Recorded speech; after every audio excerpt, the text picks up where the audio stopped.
We are in the 94-95 season. We've gotten through the Scottie drama, and Michael Jordan is still retired to start this year. Right? Lindsay, you have the numbers on the Bulls record before they had MJ, right? Yes, I do. So before MJ, they were 34-31, so barely over 500. Wow. And then they finished the season with a 47-35 record, meaning with MJ's 17 games, they went 13-4 for those last games. So basically 500. So the whatever was going on last year and whatever happened in the playoffs last year clearly affected this team after that. Yep. That's obvious because they must have felt a certain type of way with Scottie. That's the only thing I can really think of that would make sense. Well, they lost Horace Grant this year, too. That too. Because was Horace on the team? Orlando. Was Horace was on that team last year? I think he was. You're right. I think you're right because he played the second man role. I want to double check so I'm not bugging. Yeah, you're right. 70 games from last year. Yeah. So Horace Grant goes to Orlando. Apparently Shaq lured him down there. But that's for a different legacy breakdown. So they do not have one. So the next year they're without an inside force in a league where there are some serious Hall of Famers on the inside. Yeah. Akeem, Patrick Ewing, David Robinson, Shaq. And Shaq's who's going to finish second in MVP voting this year is right in the thick of things here. The Magic is coming in to form. We're going to see them in a minute. There's the Pacers with Reggie Miller that just had their thrillers with the Knicks over the last 2 seasons. There's a lot of talent in this season where the league is still feels up for grabs, right? Yeah. And the baseball strike happens, right? So the MLB went on strike. I'm not a super big baseball fan, so I don't know the specifics of this that serious. But basically, they were going to use replacement players from the league that Jordan was playing in because he was in the D League of baseball. And Jordan sided with the MLB players and walked out of camp, right? That's how the story goes. So then apparently, according to BJ Armstrong, he calls BJ Armstrong and asks what he's doing. And BJ's like, yeah, I don't know. he's like, I'm not injured. I don't know where else I'd be. Yeah, exactly. He's like, I'm going to practice. And so they go to practice together. Now, Jordan had gone to, I like the switch up. Jordan had gone to a Warriors practice with Run TMC earlier that year. And he had played in a charity game with Scottie Pippen where he completely smashes in between these 2 periods of time. Also, fun fact, this statue was released after the first retirement, which means when he comes back, you're going into, for years, you have to play the guy whose statue is literally in front of the building. Think about that. Imagine if LeBron's statue was outside Cleveland when you went to play the Cavs, right? After he left the first time. Yeah. Like, that's crazy. I didn't realize that when I up until doing the research for this, I thought that this statue was made after the second retirement. I really thought that. Yeah. And to find out that he's going to win 3 more rings with that's and they retired his jersey too, right? Yeah. And I think that's why he came back as 45. Well, but at least that's not why he says he came back as 45, but yeah, we'll get to that in a second. But he plays 2 games, he goes to the Warriors practice, and then he comes back to Bulls practice. And apparently the Michael Jordan is the easiest person to trigger on planet Earth. Because all you got to do is look at him and go, I'd beat you in one-on-one. I'd smack that ass any day of the week. Old, you haven't played in years. You retired bum. Fuck you, Baldy. And so then. Did you really just say those words? Fuck you, Baldy. Hey, takes one to know one. So if basically, according to BJ Armstrong, he went from being in sweats to basically being in a full one-on-one game, right? Yeah. And so now he's practicing. And so slowly the media starts to creep in. Yeah, I think he went to like 3 of the Bulls practices in that 1 week at that point. And then the media just kind of started obviously swarming the place once they found out MJ was there. Little dick riders. and it pretty much became a media frenzy after that. I think it was Bill Wennington who, in The Last Dance, he said, when I walked in, there was just a different feel. And I didn't know what the deal was. It just seemed to be there seemed to be a little more media around. And I asked somebody, I can't remember who he asked either, but he said, I asked somebody else on the team, and they looked at me and said, the man is back. Yeah. That's fucking tough. Yeah. That's tough. So he comes back in March, right? Yeah. But the dopest thing is how he came back. Like the famous facts. Yeah. Have that here. The famous facts just saying I'm back. That's pretty dope. His agent. That's super badass. Yeah. Like you could understand why people were infatuated with this guy. Yeah. And the story is as compelling as the facts, because apparently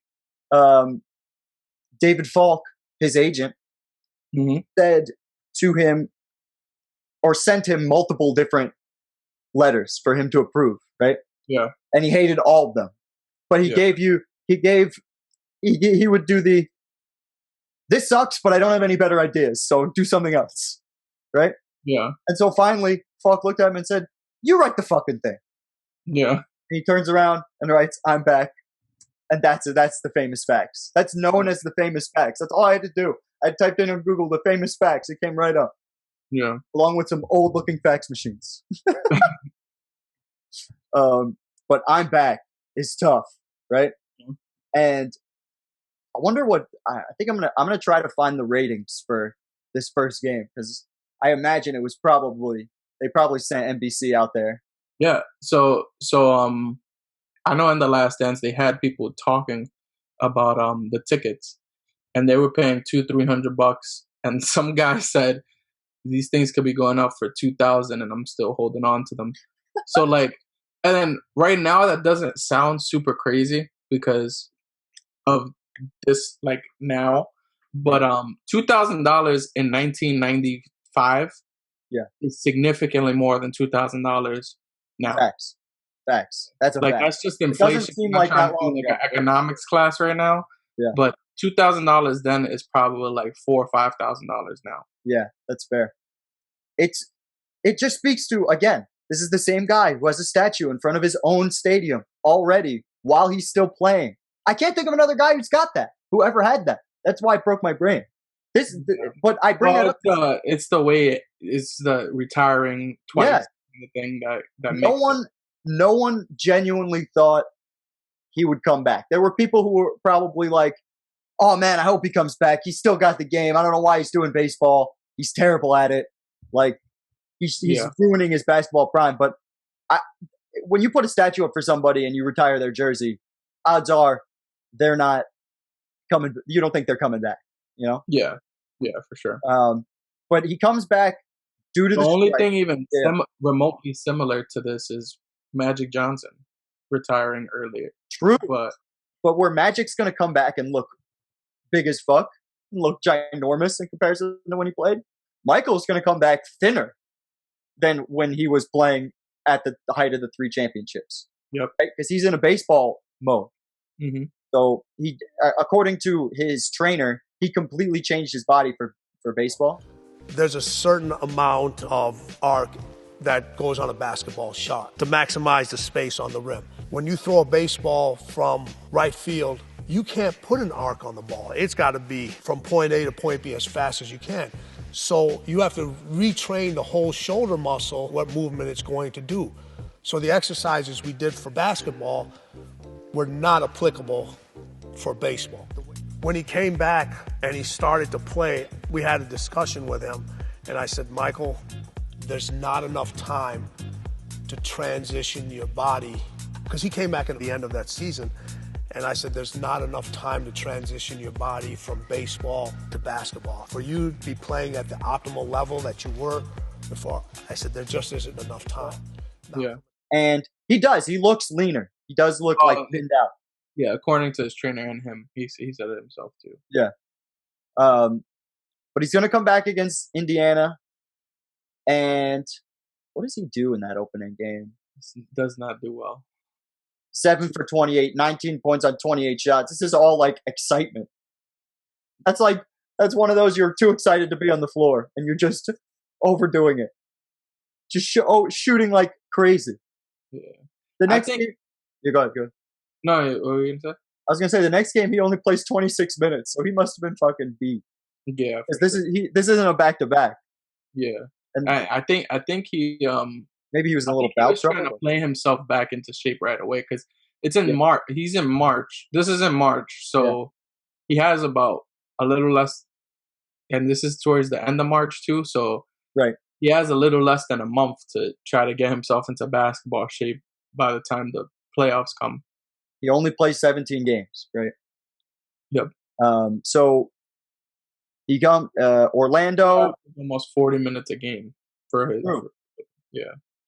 And I like to call that the Shaquille O'Neal when someone tries to play themselves into shape. Yeah. But speaking of Shaquille O'Neal, he's going to face the Magic early in this campaign, and they're going to hand it to him. And it's going to be because they don't have a lot of rebounding. As Horace comes in 19 and 13, right? Revenge game. Shaq 24 and 16. So two guys got almost 30 rebounds by themselves. Yeah. Right? So they blew a fourth quarter lead in that game too. So, which I'm sure the Bulls, that's not usual for the Bulls. No, because Jordan was so his conditioning wasn't there. You know, what did he finish with in terms of shot attempts? I wish we could have the quarter breakdowns for this far back, but we don't have those yet. 21 points on 23 shots. 30% from the field. It's rough. This is the same guy who has multiple 30-point per game and above 50% shooting seasons. Mm-hmm. So you can definitely see that he's not himself, at this point for sure. For sure, but he inspires the team around him once he kind of gets going here because he's going to get the game winner against Atlanta, which I have up. Yeah. We'll watch that. So that's the fourth game of his season for yeah. And I think from then on, he kind of starts playing much better because I think a couple games after that is double nickel. It's the very next game. Yeah. And that's we'll get to that in a second because I want to. But 2 seconds left. One little hesitation. Bang. Nails it. Classic Jordan, right? Yeah. So people are starting to feel like, oh, maybe there's something happening there. And even while he's wearing 45, because he says it was for his high school number. The announcer says he's back after and I remember in the Last Dance there were people talking about it and it's pretty much saying exactly what you just said, he's back in business pretty much. I really don't understand people. Why would you let him dribble all the way down the court and shoot a shot on one guy? He's Michael Jordan. Some of the biggest shots in NBA history at this point. Because he's clearly not that guy right now. We just you want to win the game. Don't double team. Make Scottie beat you. We know he can't. Scotty's going to be first team All NBA this year. No, I know, but I'm just giving. I agree with you, but this is what I'm just trying to get in the mindset of this Atlanta team. And hits the buzzer beater, walks off. but 45 because he was wearing his high school number. That's why he says he put on the 45. Yeah, and he also said to, he didn't want to wear 23 because his dad wasn't there with him at this point, right. and so it was definitely like an emotional thing for him too. And this is the first time he's playing basketball since his father's passing. Yeah, that was very emotional for him coming out. That they made a big deal about that in the Last Dance, that's for sure. Yeah. However, so 14 of 26, 53%, 32 points for him in this buzzer beater. So it was definitely a moment for the NBA community to say, "Oh man, maybe he's back." But yeah, this is my favorite Michael Jordan game of all the games that he's ever played. This is my personal favorite. The double nickel. Why? The double nickel game. Well, for starters, it's against the Knicks. That goes without saying. Oh, I know. I know. That's why I expected that. Secondly, he's only 5 games in, right? Yep. It's really the triple nickel. This is another 5, right? So so my friend would say gematria, but yeah, there you go. Let's not do that. But he's still playing on just muscle memory, essentially. Like, he's getting in the groove of it, but he's only 5 games in the middle of a season where he's on the road. Like, so he's still getting back into form. But in this game, he shows all the classic Jordan shit. All of it. Quick dunk, spin, nice little dunk. He has a sweet, we'll probably see it in the highlights here, but he has this sweet layup where he hovers over some guy's back and banks it in. Like, he started this game super hot, and he just dominated in the Garden, which he always said was his favorite place to play. And anybody else want to talk about this game? Well, no. I don't hog the spotlight here. Fucking. No, I mean you sound you're the one that's super excited about it. So I think it's so good. It's just this was definitely probably what because I'm sure. I mean, you'd probably assume that Michael Jordan wasn't, was never like not confident, but right. I'd imagine like the first couple of games coming back, not feeling like himself, he probably needed some type of confidence boost. The game winner obviously helps. Sure. And then that probably is what surged this. He just needed to kind of show himself like I can still do it. And the Knicks, think about the Knicks. They just beat Chicago in the playoffs last year. They're riding on that. Yeah, and they're looking at it like, we're a different Knicks team, Jordan. Can't fuck with us, Jordan. Yeah, facts. And my favorite thing is doing the whole 55 points. He clearly dominated. He ends this game off passing it off of a pass. And that's what made it. That's for me why it's my favorite, and not just like one of my favorite. Yeah, it's because the finish of this game, as we'll see right here, fucks up John Starks, goes for the turnaround, passes it right underneath for an open dunk, because all the eyes on the court are on them. Yeah. Or is on MJ rather, especially after he's got 55, right? Yeah. We'll show it. We'll show the actual game footage. I just had the replay up. So, but 111, right? Jordan comes right down. All 25,000 people's eyeballs are on him in the Garden. Spin jumper, fakes the jump shot, passes inside. At least the Knicks were smarter and like felt like they should double team. Yeah. They didn't just let him go down and take the shot, which they probably should, because I mean it was a difficult shot, something that he's made often. But today when he's got 55. Yeah. He has 55 out of 111, so he has like half their points. Yeah. Right. So, that's I feel like that's something that's said often when talking about him, is that he has like half their points. I feel like we've said that so many times. Yeah, that's what I was gonna say. That's the part that's most impressive about him is that.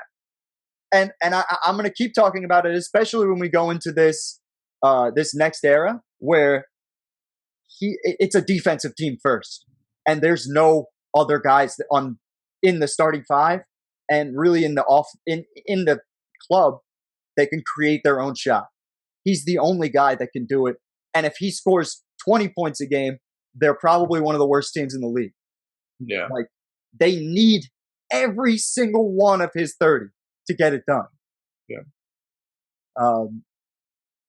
And that's kind of something we were talking about in the first stint of the first three-peat, but it's going to be said even further here. Yeah. But yeah, they get a huge 18-point win after that against Boston. They take care of the Atlantic Conference up here. Just sweep the Atlantic. Yeah. Obviously, Jordan gives Cleveland penis. 28 points on 27 shots. Still inefficient though. His shot, his total field goal percentage for this season in the regular season is 40%, which is the worst of his career. By far the lowest. And Mm-hmm. I think 26.9 points a game is by far the lowest as well. Yes. The lowest of his Bulls run. Just for anybody who wants to be like super factual and be like, oh, his Wizards run, he averaged 20.9. Like, yeah, fucking right on that side. We'll get to that when we get to that. All right. It's more impressive than you think of America, but now you just sound like a ill Michael Jordan cock eater. He said more impressive than all right, Skip Bayless. But this is a completely different team than he had that first go around, right? Steve Kerr wasn't here. Kukoc wasn't here. Ron Harper, I don't think was here. No, he wasn't. Yet, right? He was with Cleveland because I remember. Yeah, he came right when Jordan left. He was the one that was pissed when Jordan hit the shot. Yeah, and he's a guy who Jordan has said had excellent defense against him. Mm-hmm. And it's similar to the LeBron logic and the Kawhi Leonard logic. You guard me well, you get on my team. Do you see that name? There's Kobe a person named JoJo English. He did. Kobe did that too. You're right. Matt Barnes. And guys. Ron Artest. Say it again, Lynn. What? JoJo English. His name's JoJo. Like, legitimately. I'm pretty sure that no one cares about this guy. I know. But I just needed everybody else to know that there was a person named JoJo. And he played less games than MJ. Oh, shit. That's amazing. This is the most insignificant player on the Bulls that season. I feel confident. But like a 10-day guy, like a 10-day contract or something. But 41%, and this is the more amazing part, right? The dick riding is at a high here because he gets MVP votes. It hit the paper this weekend. Michael Jordan for MVP. Jordan for MVP? How can that be? He's only played 7 games. To Chicago fans, it doesn't matter. Oh, yes, he will be MVP. How can you be so sure? The guy is excellent. He's the best. You think Michael Jordan should be MVP this year? Yes. Why? Because he's the greatest. Actually, sports writers across the country vote on the NBA's most valuable player, and ballots are already out. It's a safe bet that Mike will get the local vote, but Philadelphia sports writers on hand for tonight's Bulls game say not this time, Mike. For him to get any MVP votes is a fucking crime. A travesty. 17-4. 13-4 on 17 games, man. Turned the whole team around. I feel you. I would be so upset if I was the person on television, if I was a talking head. Damn, Shaq could have had another MVP. Had a chance. We will get to that when it is his turn. That's crazy. But that is something interesting to note as we go into the playoffs because we're going to see them in the second round.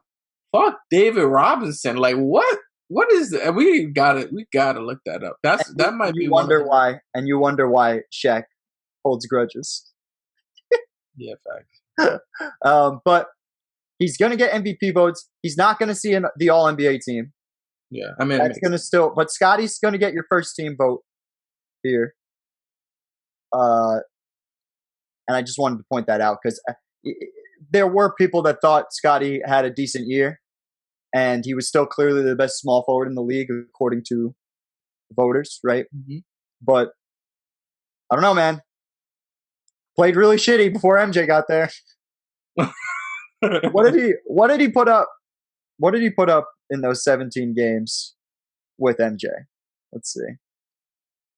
Because funny if he was just smashing.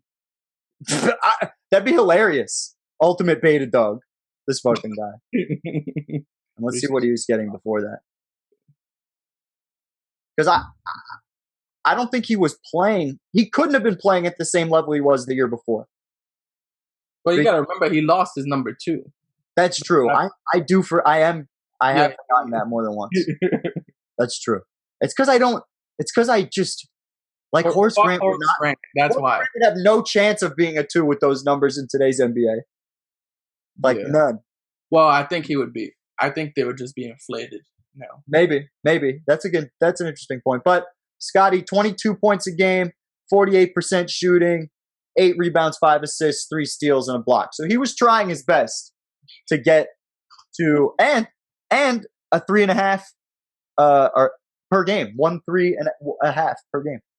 20 points a game for Scottie, 49% shooting, 3 steals, 7 rebounds, and 5.5 assists.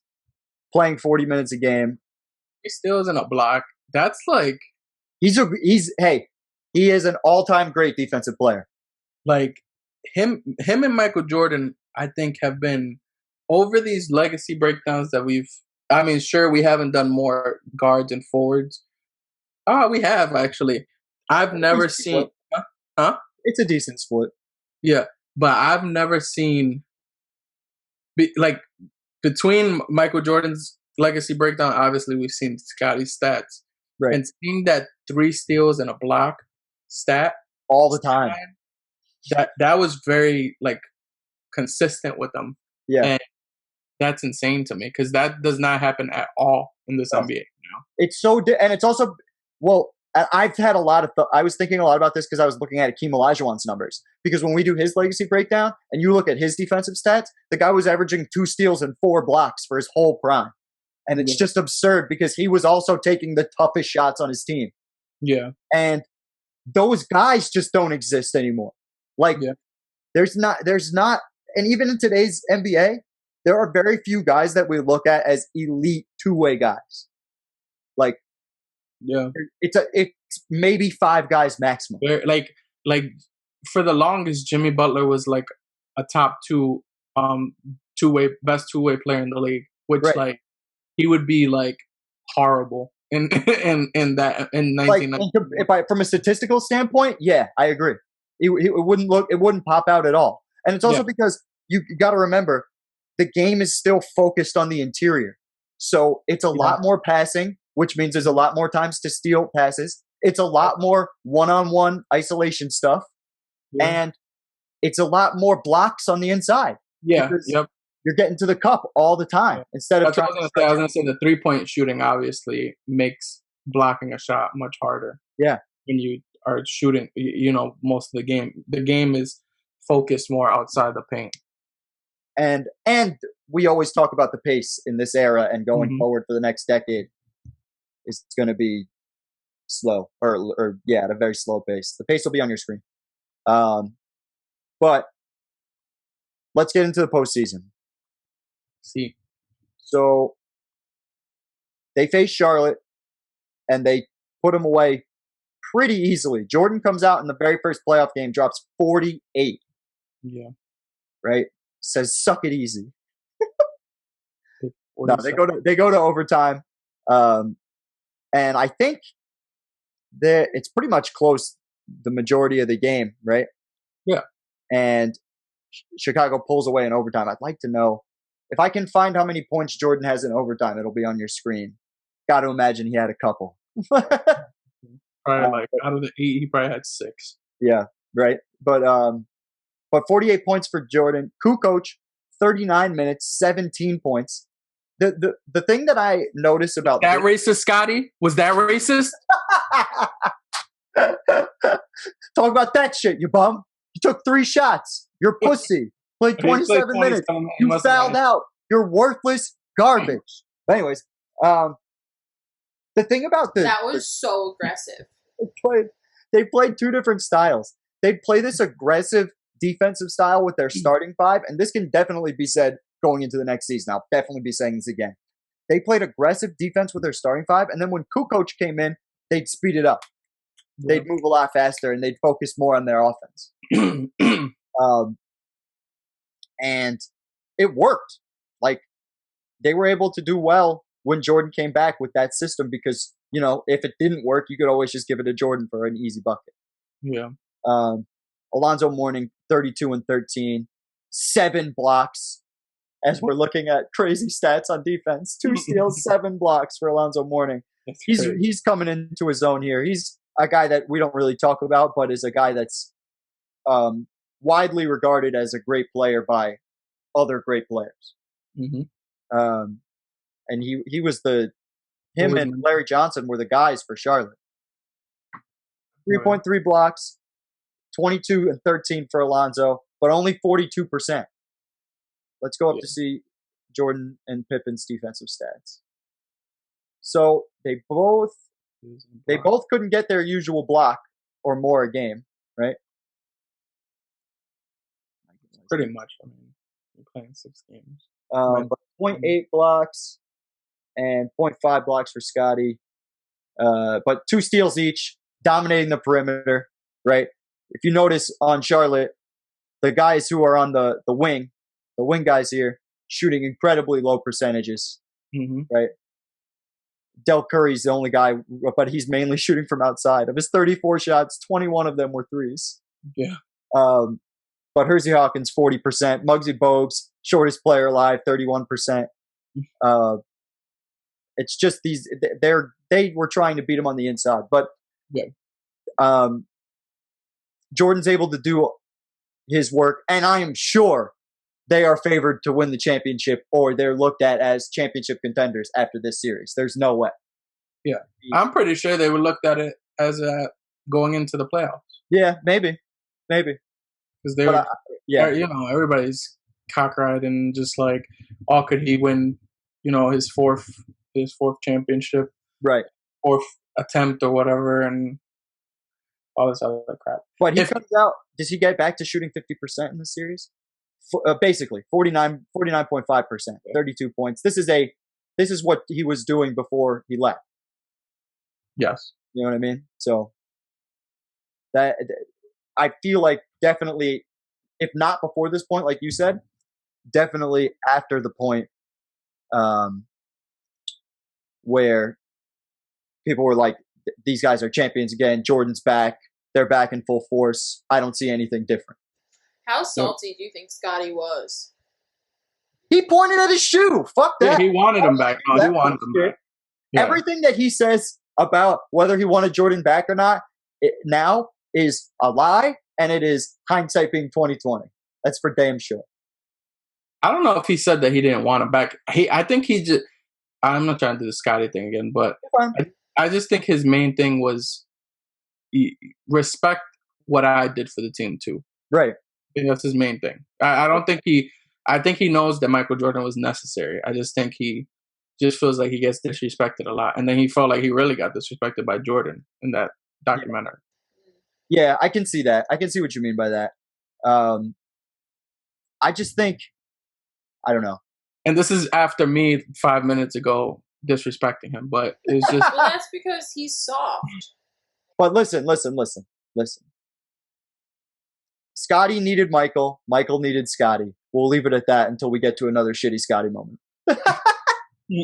100%. But this is a famous series. The Magic are number 1 in the East. Yeah. They finished Shaq second in MVP voting.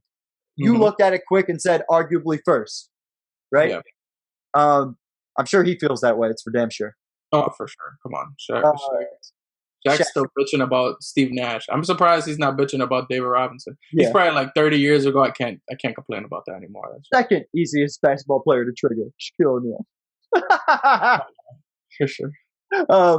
But this is going to be the criticism of this Bulls team when you talk about any of their championship teams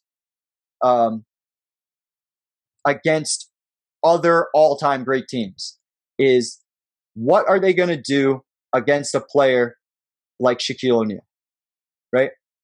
Because look at that pace, man. That pace is disgustingly low. Where's the pace? I missed it. Oh, up here, 88.9. Yeah, that's the era we're in. Yeah. This 100, averaging 100 points a game and averaging 99.8. Mm-hmm. This is the other thing. We'll get to it when we get to it, but I don't know.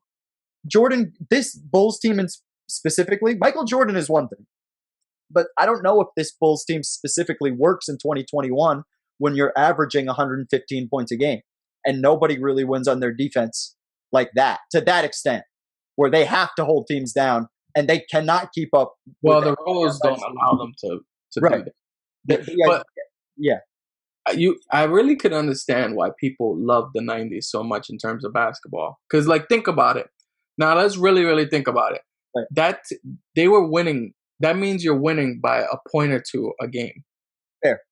You know what I mean? So that means every single game feels like that intensity, that playoff intensity. So I think all these games are within 10? Yeah, so we're in 2021 right now, guys, just in case you're looking at this years from now. And right now, if we was to look at every single playoff game that happened this year, right, there's at least 5, maybe even 10, where teams have won by 15 plus. Sure. Right? That's pretty usual. Like, it's not like and this is not like this is a weird year or whatever. Like, that's just normal. Especially, especially in the playoffs where you're scheming against. Like, exactly. You'll have a game plan that works, and when it works really well, you can really do damage to another team. Yeah, exactly. And I feel like in the 90s is that all these games are so close that it brings that intensity. That's what everybody loves about basketball. Is you want that intensity. You want at the end of the game, it has to be a Michael Jordan buzzer beater or a game-winning shot, something like that. But that goes back to what I was saying a second ago about this team and Michael Jordan scoring such a high percentage of their points. I think that's why they're caught in these.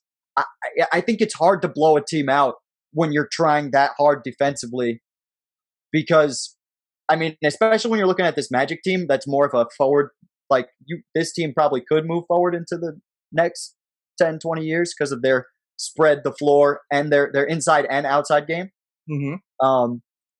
I think it's so fucking hard when you're a team that's defense first and like, we got to hold teams to 90 points. Like, it's easy to do when 4 out of 5 or only 4 out of 5 or maybe sometimes even 3 out of 5 guys on the floor can actually shoot a jump shot. You know what I mean? Nowadays, if you don't shoot a jump shot, you kind of can't play. Yeah. Like, there's very few guys that can without one. Yeah. And that's where I think these guys get into all these close games because how the fuck are you going to blow anybody out without this shooting pace? Yeah.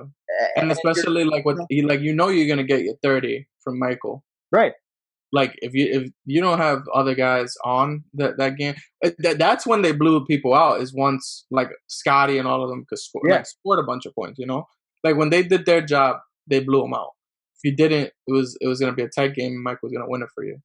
I always marvel at the pressure of MJ to legitimately have to put up 30 every fucking night. Mm-hmm. Like, or that's it. Like I said, if he averages 20 points a game, GG's in the chat. It's over for you. Mm-hmm. Like, yeah, because look, he was averaging 31 in this, and a lot of people, especially in The Last Dance, and obviously it's kind of narrative driven, but a lot of people were trying to say MJ wasn't himself, which I do agree to an extent because he definitely was putting up a similar stat line. Yeah. But I think obviously he wasn't like tip top physical shape. Yeah. And definitely not what he would have been in any other season. You know, like playing just 20 games or less than 20 games going into the playoffs doesn't set you up for that enough.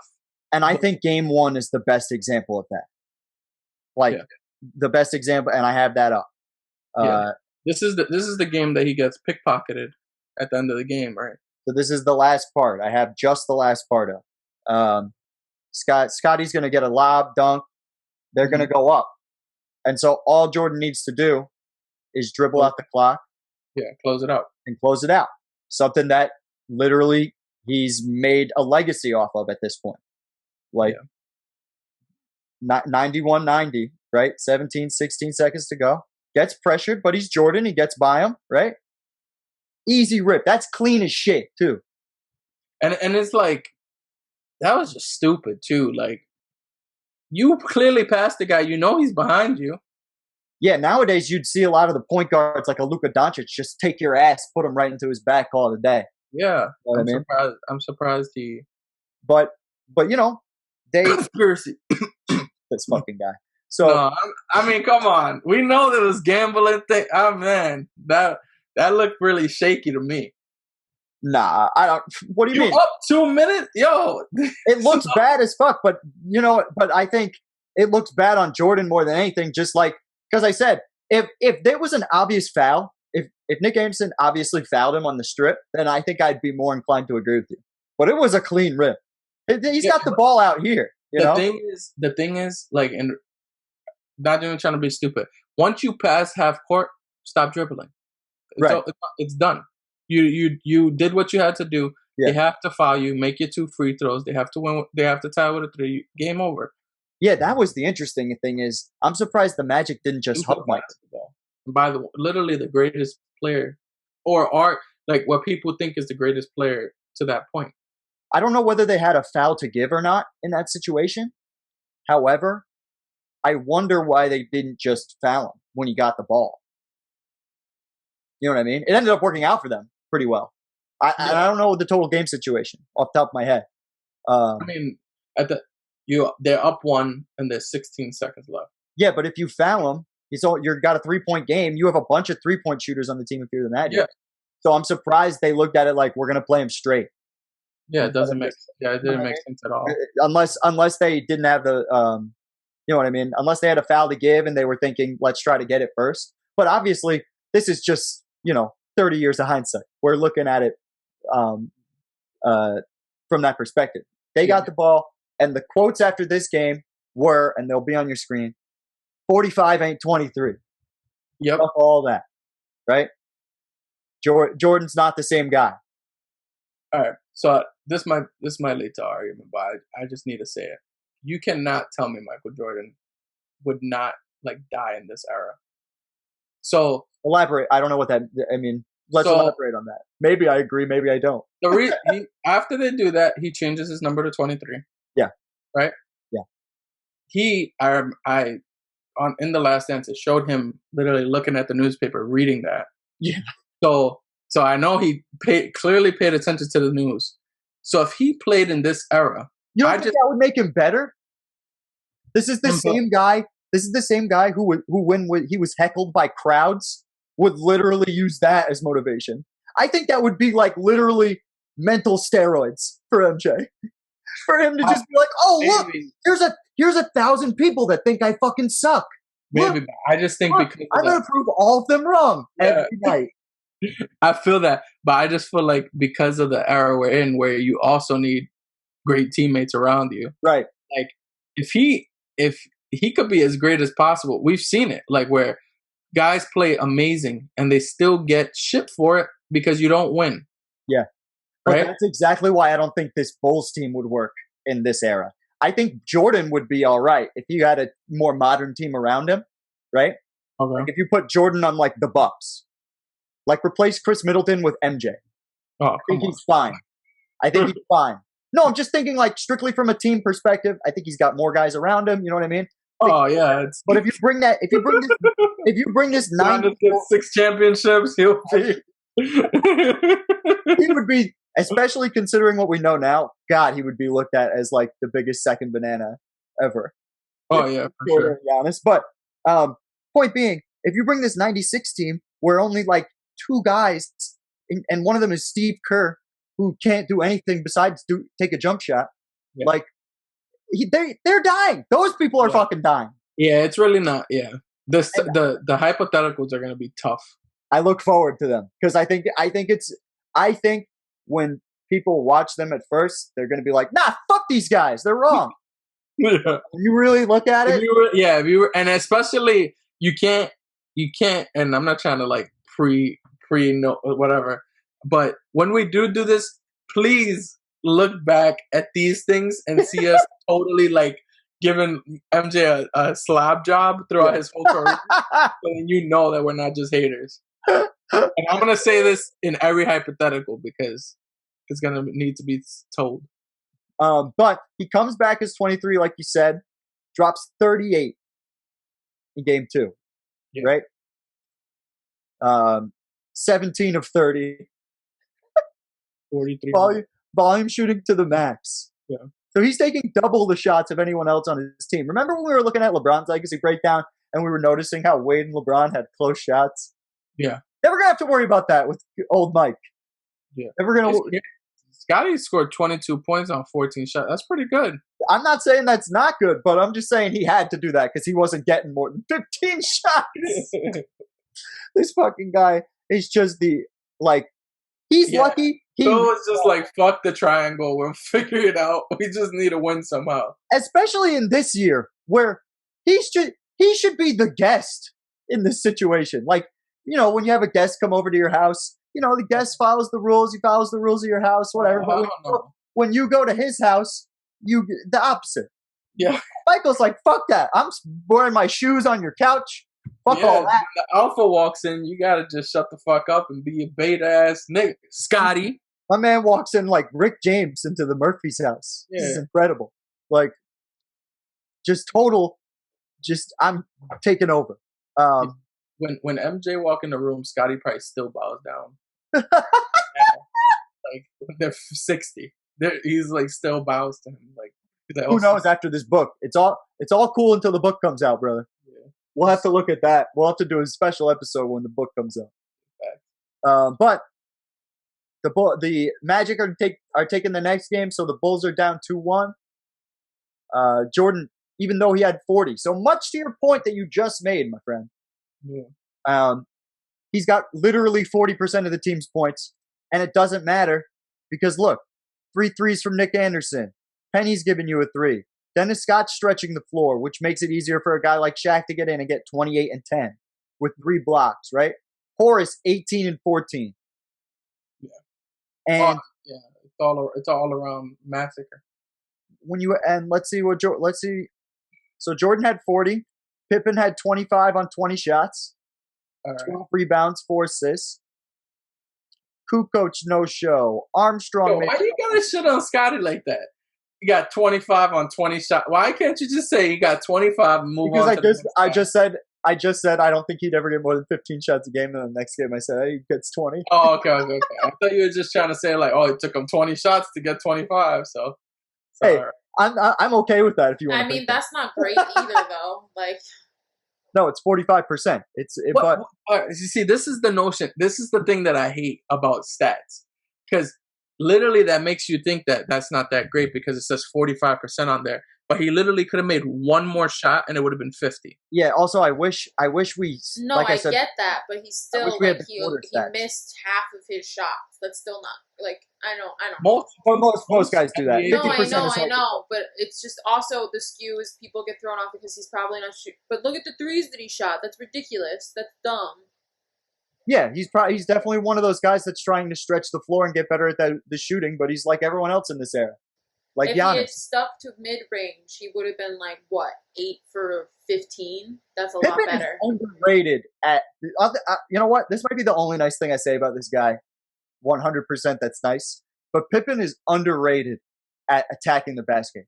He was one of the best finishers around the basket, and dunking on people, he could do that shit. Like, cue the dunk against Ewing.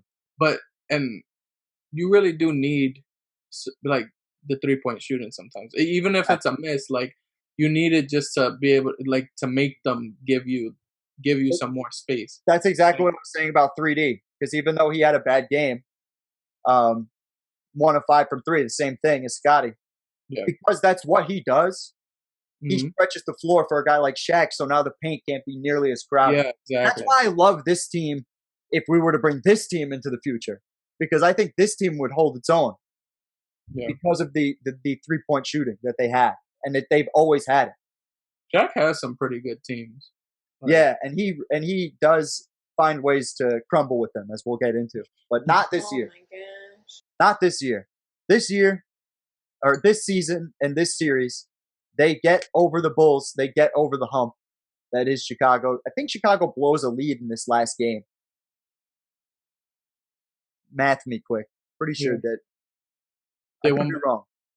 No, I no, was they were pretty down close the whole 4. game. But Yeah. I know that Horace Grant, even though he doesn't score a lot of points in this series, he gets carried off the floor, right, for being the guy that got his revenge over MJ, right, or the Bulls, because the Bulls didn't value him or whatever.